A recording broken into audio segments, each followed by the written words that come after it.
Alright, what's up everyone? Welcome back to my channel. Today I'm about to show y'all how I tapered my sweatpants. They were super baggy and crusty. I got them from the thrift. They were $3, dude. So I'm just gonna show you guys how I tapered them. Okay, so for this DIY, you're just gonna need a sewing machine, fabric scissors, baggy sweats, fitted sweats, and some pins for your fabric. And yeah, once you get all that stuff, you can just follow along. So I'm gonna put some people who are actually like good at sewing in the description. Sewing is not my forte, so I'll put some people down below who have like good videos on it, because my video is just gonna be pretty average, you know what I'm saying? But anyway, we're just gonna get into it no matter what. Alright, so the first thing that you're gonna do is ignore the fact that I look like this. After that, you simply just want to take the fitted sweats, put them on top of the baggy sweats, and then get them lined up as close as possible. Alright, so after everything is lined up, you're good to start tracing. When you trace, you want to try to make sure your sweatpants are pinned together, just so that they're not moving around when you're tracing. It's also a good idea to use a color that's going to show up well on your sweats. I decided to use chalk because my sweats are black, so turn up, look how clear that line is.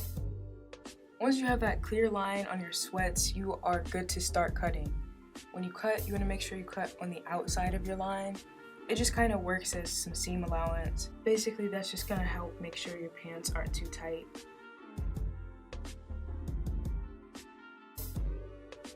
Okay, so now we got that first leg sliced. We're going to put some pins in there, make sure the fabric stays together, and then we're going to take that leg and fold it over to the other. This just makes sure that cut is extra precise for both legs. Once you have both legs cut and pinned, you're good to go to the sewing machine. I decided to use a zigzag stitch just because I thought it would give me more stretch in my sweatpants. I know some people use straight stitches.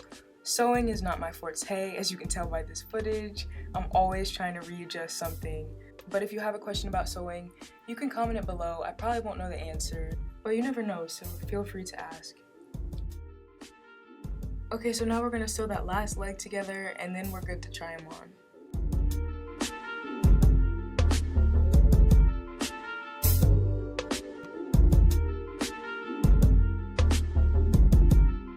Okay, so that's pretty much it for this video. If you want to see more DIY or like transformation type videos, just let me know and like we could totally do that, you know. Thank you guys so much for watching again, and have a great rest of your day.